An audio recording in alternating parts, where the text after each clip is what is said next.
So good morning.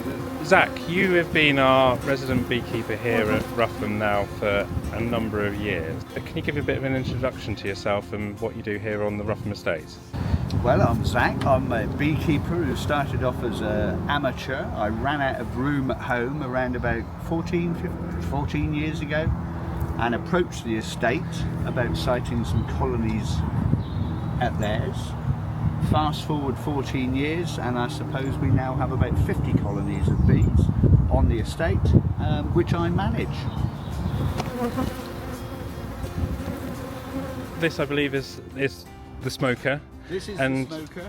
So bees produce pheromones which they communicate from or by or assists communication, and by using a smoker we disrupt those communications. You'll notice some grey sawdust for the smoke generator. Personally, I stick a bit of grass in the top, and what that does is cool the smoke down. We're just trying to disrupt them, we're not really trying to cremate them. It's a tool of the trade, along with the trusty hive tool, which is what we use for manipulating the frames in the boxes. Talk me through a bit about what we're going to actually do today. We are going to do one of the most important things, which is swarm control. Bees naturally want to procreate by swarming.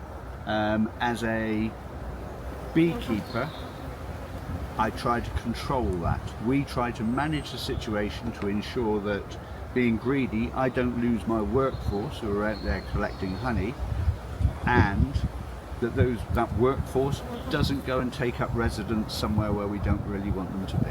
And does that happen throughout the course of the summer months when the bees are active, or is it just like at this sort of particular point of the year? Typically spring is when the colonies come out of winter. They grow, and they grow rapidly. We've got lots of things for them to forage on at the moment. Oilseed rape, hawthorn, blackthorn, dandelions, horse chestnut, sycamore trees, and it's boom, the colony grows, and that is the ideal time that they want to swarm. By managing that, we stop that, and then things, as soon as we've managed that initial swarming tendency, it tends to quieten down a little bit. Then they go into a more stable period, and as the year goes on they may carry out something else which we call supersedure, where they literally the old queen gets superseded by a new queen. Well, we'll get kitted up and then we'll go and take a look.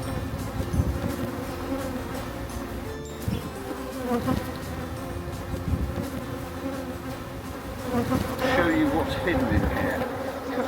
So again, the hexagonal cells. The bees will put the nectar into the cells that are all slightly inclined. Oh yeah. So it doesn't fall out. Yes. They do that with no blueprints. Yeah. In the dark, all by themselves. It's quite amazing. And all the hexagonal comb they've made themselves. Yes, they have. And even, I mean, I know we put that original sheet in. Yeah? Yeah. That's almost, well, that has wire embedded into it. So when we extract honey, it can take a little bit of tangential forces that we use to extract the honey. That wire that's embedded just makes things a little bit stronger. Yeah. But if I gave the bees just a plain frame, this is what they would create anyway. Right. Back-to-back cells, all on a slight incline.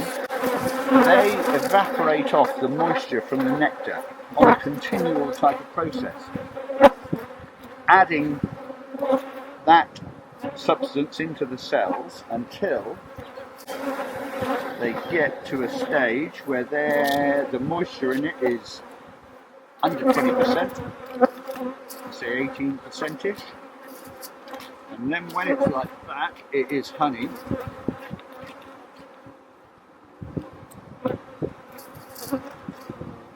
Which is when they then start to cap it.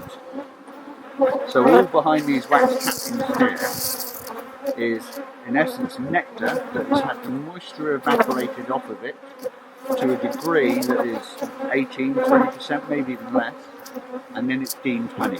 Yep. And when the bees are satisfied that it's honey, they then put a wax capping over the top of it, and it will store indefinitely. And the smell, you can smell it's incredible. You can, smell it so strongly. Just,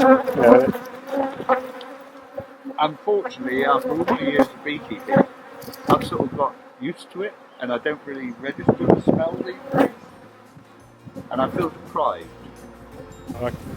I can agree with that one. I think you are. You can't smell it. It smells wonderful.